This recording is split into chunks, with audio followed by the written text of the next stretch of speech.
What's life like in Iran right now?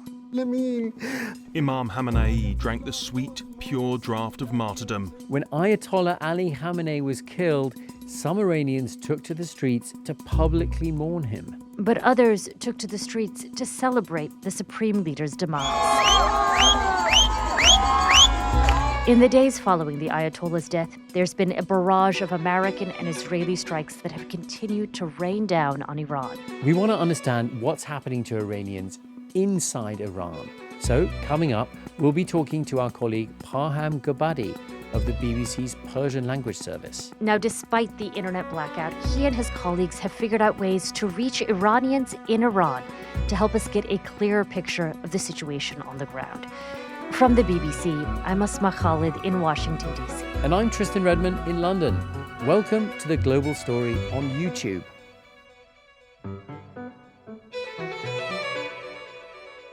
I'm Parham Ghobadi. I'm a senior reporter with BBC Persian / presenter.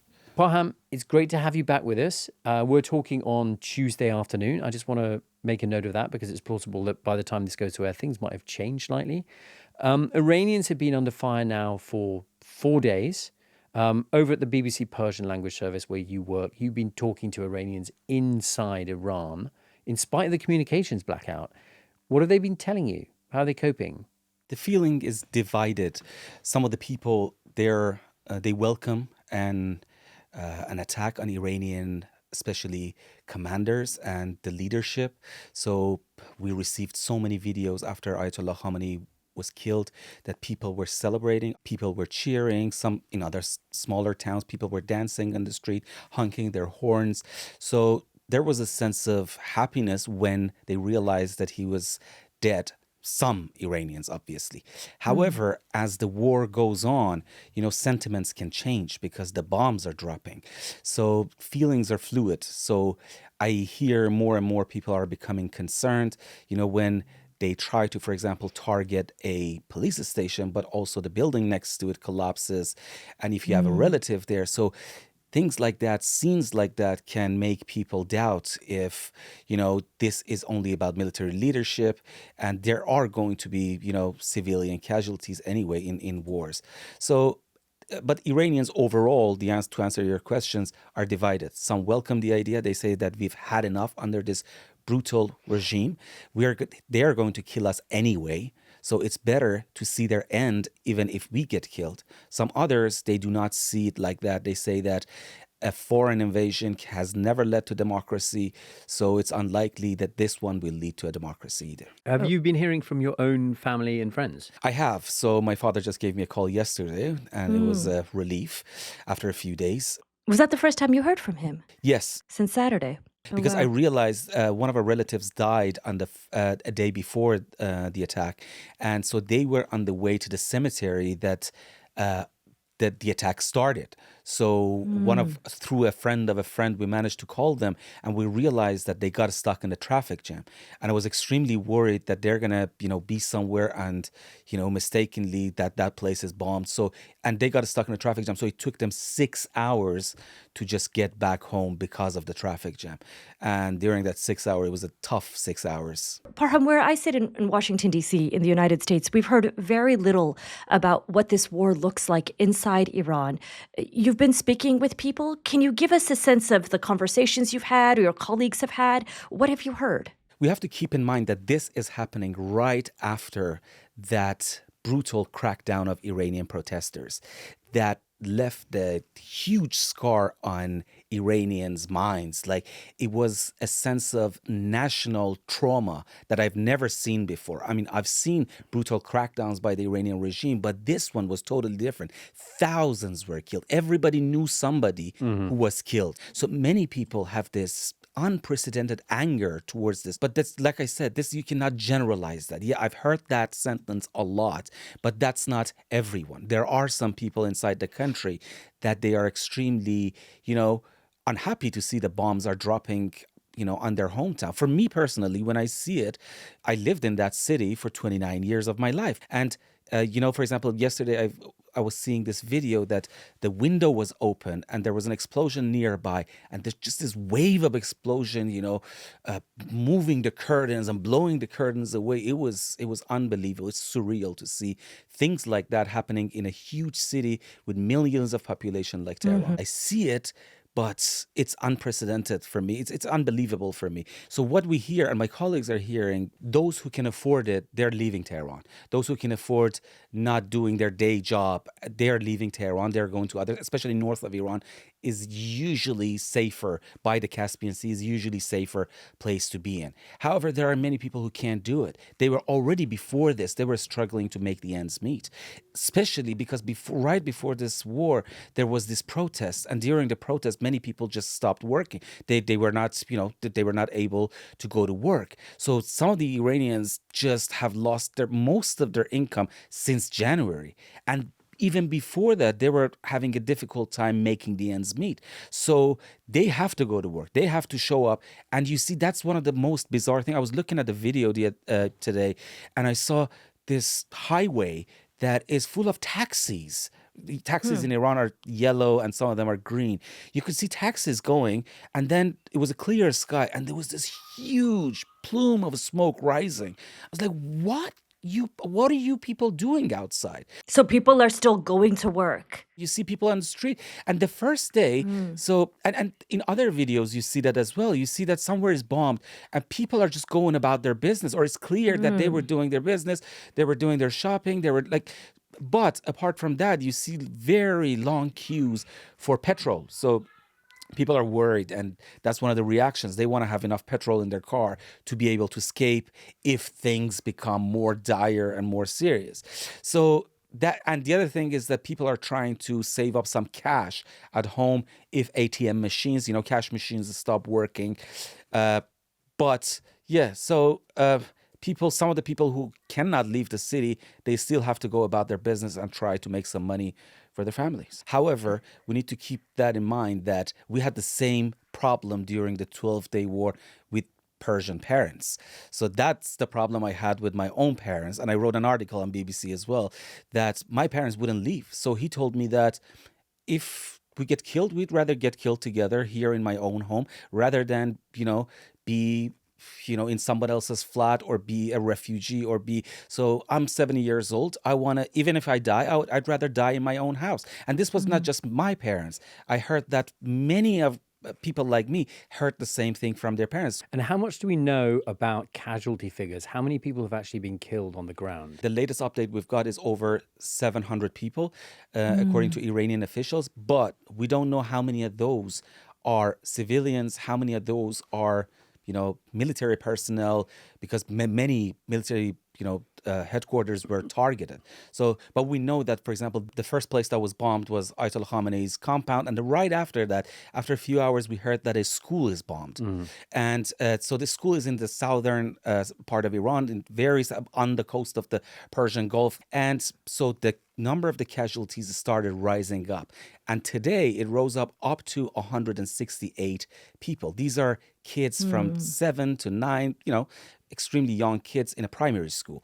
But to find who is responsible is very difficult. Obviously, those who are in the opposition are extremely suspicious of anything happens in Iran, and they see Iranian regime behind everything. But there is no evidence for that. There is no evidence for that. And Israelis said that it was not our fault. We were not involved. However, Americans, Marco Rubio, American foreign minister, said that we never intentionally target schools. Our colleague Tom Bateman, in fact, asked Marco Rubio about that school. Can you tell us what you know? Can you tell us what you know, Mr. Secretary, or the administration knows about the strike on a building in southern Iran that the Iranians are saying was a school? Reports of large numbers of civilians, including children, killed. Yeah. I've seen those reports. I would refer you, not because I'm not trying to answer your question, but I don't want to get it wrong. The Department of War would be investigating that if that was our strike. And I would refer your question to them, and I'll make sure they're aware that you have that. Are there indications this was an American missile? Well, clearly, the United States would not deliberately target a school. Well, nobody intentionally targets the schools. And at BBC Persian, my colleagues managed to find out that this school was right next to a Revolutionary Guards base. So was it unintentionally targeted by the Americans? We don't know yet. At this point, Parham, the population of Iran has been hit by a number of strikes. What is the Iranian government doing at all to protect civilians? What has been their messaging to the population? So they've lost not only that, but the head of the Revolutionary Guard and so many other commanders at the same time. So actually, to me, I'm really surprised that they're still in power, because in many other countries, when you have the entire military commanders and the head of the state as the most powerful man in the state is killed, usually in many countries that will lead to the collapse of the state and the regime is toppled. However, we see that the Iranian regime has survived so far, and not only survived, they launched a barrage of missiles against Israel that they said it was the 15th round of missiles against Israel. And not only Israel, we know that they're targeting all the neighboring countries, Arab countries, plus Cyprus is being targeted by drones as well. We don't know where they're coming from, but it's not difficult to understand that Iranians might be behind it. If I was sitting at home, if I were a civilian in Tehran, how would I know who was in charge? Am I getting text messages on my phone telling me to do this or that? What are the actual signs of who's in control? After Khamenei was killed, Iranian regime formed as they call it, temporary leadership council. Now, there are three members on that team. One is the Iranian president, Masoud Pezeshkian. The other one is the head of the Iranian judiciary, Ejei. And there is this, unknown to many Iranians, an Ayatollah, a new face that not many Iranians know him. So he was on this assembly of experts, the body that chooses the next leader. But he's unknown to many Iranians. Is he going to be the next Iranian leader? And they kept him in the dark because they wanted Israel not to assassinate him? We don't know that yet. But he is one of the three people. So they're saying that don't worry about it. We are taking care of the leadership responsibility. But apart from that, there is an assembly in Iran called the Assembly of Experts that they're going to choose the next leader. However, in Iran, there were rumors for years and years that Mojtaba, one of the four sons of Ayatollah Khamenei, is the assumed successor of him. However, we don't know if he's alive or not. And they're not just, announcing it. We don't know that yet. An hour ago, Israelis said that they have targeted Iran's Supreme National Security Council headquarters, which is responsible for military operations inside Iran, political decisions and all that. Right next to it, presidential palace. Was the president there? Was he not? We don't know. Was the head of the National Security Council there? Ali Larijani, one of the most powerful people in Iran. Was he there or not? And also the building for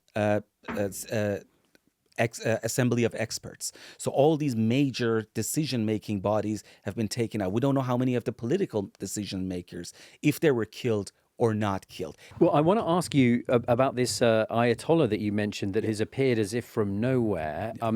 This is quite intriguing. What more can you say about this person? What's their name? What do we know about them, if anything? We don't know much about him. So I know his name is Ali Reza Arafi, and he's an Ayatollah, which it means that he has some level of religious education. But what is his background? Where he comes from? We don't know much about him, but he is there. But like I said, if the political figures are also killed, then will that lead to the overthrowing of the regime or not necessarily? Because right now, like I told you, the fact that the military Iranian army is still functioning has surprised many people. What some analysts believe is that they're operating in a mosaic style. What does that mean? Iranian foreign minister in an interview said yesterday that he tried to explain, saying that some of these units are not even in touch with each other. So they have received their instructions before, they were ready for the war, so they're acting separately. They're acting separately and they're not in touch with each other. I assume because of the security concerns, they are totally in the dark. They're probably not using communication skills, not to be targeted. But this is quite interesting that they managed to survive this far as they are being targeted all the time. Parham, you mentioned this leadership trio. Are they the people actually in charge at this moment? Who is giving the orders? Who's actually running the country at this particular moment? And I ask this in part because President Trump has alluded to the fact that some of the people he might negotiate with are no longer alive. Some of the people they had in mind maybe to take over have also been killed. And so that makes me wonder who is actually doing this. I think it's a bit early to know that. It's really difficult to guess. Usually after that, when they come out and they start speaking about these events, we understand. But it can be the information that comes out later, it can be as surprising to us. So at this moment, is somebody going on television on Iranian state TV or sort of giving a message to the Iranian public? Yeah, so Iranian president, Iranian head of the Iranian judiciary, who usually has a more threatening tone. So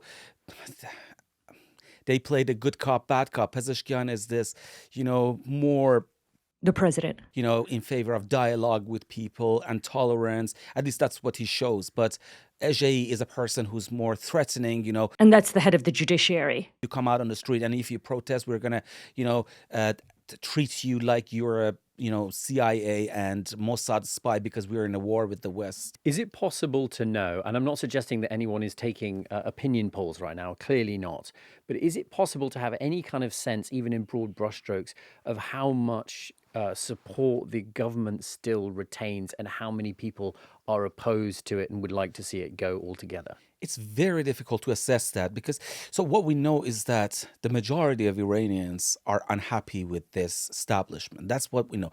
But what percentage of Iranians support this regime is really difficult to assess because, for example, when there is an event such as the anniversary of the Islamic Republic, the revolution, you see, they show videos that there are many people on the street. But we also know that they force some people to take part in those events. For example, soldiers. For example, those who work in governmental organizations. So it's really difficult to assess whether if, for example, let's say, I don't know, hundreds of thousands took part in an event like that. Do they all support the Iranian regime? And are those videos all reflect the reality of the number of the people who take part in there? It's really difficult to assess that. We've heard President Trump allude to the fact this week that this bombing campaign could go on for at least a month. This could become a protracted, long war. And while you say some in Iran are glad that the supreme leader is gone, what does a long war mean for Iran? So I think that's what I meant when at the beginning I said that sentiments and feelings are fluid and they're not fixed. So even those Iranians who are happy that the Ayatollah is gone, it depends how this war is going to pan out. If there's chaos in the country and if there's insecurity in the country, those feelings might change, So I remember back when Iraq was invaded, many people were welcoming American soldiers. However, things changed, after that. So it depends what happens right after this, because many Iranians right now, especially those who favor the return of the Pahlavi dynasty or the monarchy, son of the the son of the late Shah who now lives in exile in the United States.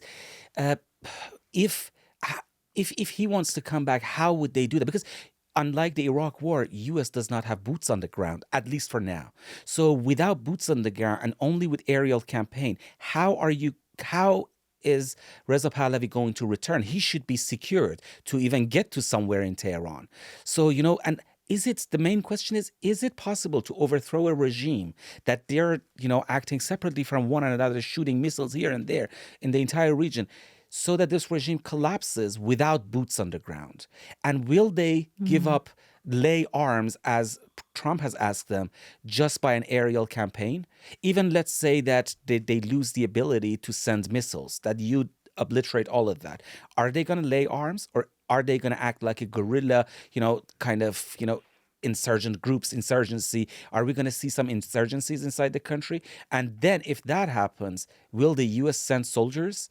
Is Donald Trump willing and ready to get involved in one of those Middle Eastern endless wars or long wars, let's say? And what we know is that he is not in favor of such things.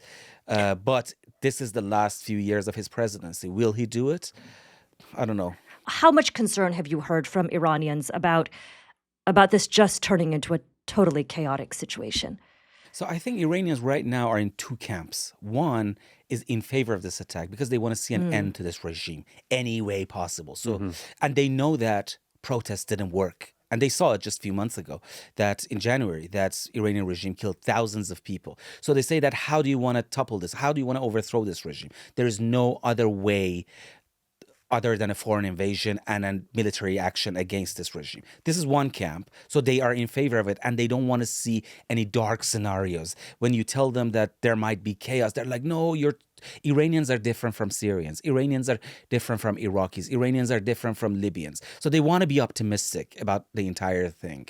Whether that unfolds or not, I don't know. But there's this another camp who is against the foreign invasion. They say that democracy cannot be achieved by fighter jets. Democracy cannot be achieved by a foreign invasion. And it has never worked. It didn't work in Libya. It didn't work in Iraq. It didn't work in Syria. It hasn't worked in so many Middle Eastern countries. But then those people are extremely concerned. Those people are saying that this might lead, yes, we are happy that Khamenei is gone, but I'm not happy that bombs are dropping on my city. I am worried about what comes next. You're bombing police stations. Who is going to stop the thieves, So they're concerned about what comes the day after. Even let's say, hypothetically that the Iranian regime falls tomorrow. What happens the day after that? Does the Trump administration really have a strategy in place? And would that strategy work to keep the calm? Would they try to adopt the Venezuela style and deal with part of this regime, but then Iranian opposition groups would be extremely dismayed because they don't want any part of this regime to be left? Or Trump is going to bring some of the, foreign opposition figures, such as Reza Pahlavi. But then without boots on the ground, how do you want to get Pahlavi to get to Tehran? These people, Revolutionary Guards, still have arms. He can be targeted. If you don't have boots on the ground, how do you want to facilitate that? How are you feeling, Parham? I mean, you're an Iranian in exile. You've lived most, if not all of your life, knowing the Islamic Republic. How are you feeling now? How momentous does this moment feel to you? One of the things is that, for example, my parents live in a neighborhood that is some of the Iranian apparently some of the Iranian missiles are hidden there because it's next to a kind of, a park. It's a huge park. So apparently Iranians are using that as a hideout place for their, missiles and all that. And that place was bombed during the 12-day wars. It's near my parents' place. So one of the things that worries me a lot is that, and this worries a lot of Iranians because you don't know all your neighbors. And many of the buildings that were targeted in the 12-day war and some civilians were killed, there was a commander or a nuclear scientist living upstairs or downstairs of your building, your flat, and you just don't know about them. So these are my concerns. When you have a family somewhere, you don't want them to be harmed. And overall, my people as well. I don't want civilians to be targeted. When you see school kids getting killed, it doesn't matter who targeted them, whether Americans, Israelis, or Iranians regime. It's kids should not get killed. Agreed. That's it for our show today. Thanks for tuning in. And if you appreciated our episode today, I should mention that we here at The Global Story, we put out a podcast every single weekday. You can find us on bbc.com or wherever you listen to your favorite shows.